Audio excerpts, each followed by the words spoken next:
রাধে রাধে বন্ধুরা, তোমরা সবাই কেমন আছো? আশা করছি সবাই খুব ভালো আছো। আর এই দেখো, মানে সকাল সকাল চলে এসেছিলাম রান্না করবো বলে। এই যে ভাতের হাঁড়িতে জল ঢেলে দিচ্ছি। আর এবার তো তাড়াতাড়ি করে রান্না বান্না করে না, আজকে একটু ভাবছিলাম রিলস শ্যুট করবো। তো সকালে একটু জলখাবারটা খেয়ে নিলাম। আর মেয়েদের জীবন তো এরকম, বাপের বাড়িতে কিছুই করে খেতাম না, শ্বশুর বাড়িতে এসে সব করেই খেতে হচ্ছে। দেখো তোমাদেরকে সেটাই দেখিয়ে দিচ্ছি। আর এখানে এসেছিলাম, একটু তাড়াতাড়ি রান্না হয়ে গেছিলো, তাই রিলস ভিডিও শ্যুট করবে, তাই ঝপঝপ করে একটু রেডি হয়ে নিয়েছিলাম। আর বেশি তো অন হতে পারি না, যতটুকু পারি ততটুকুই তোমাদের সাথে শেয়ার করে দিচ্ছি। আর তোমরা যদি দেখতে চাও অবশ্যই কিন্তু ডেসক্রিপশানে লিঙ্ক থাকবে, সেখানে গিয়ে চেক আউট করতে পারো।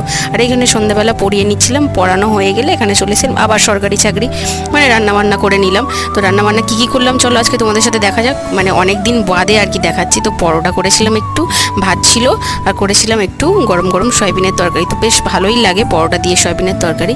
তারপর তো তোমাদেরকে দেখাচ্ছি, দেখো মানে আমার 200K সাবস্ক্রাইবার কমপ্লিট হয়ে গেছে।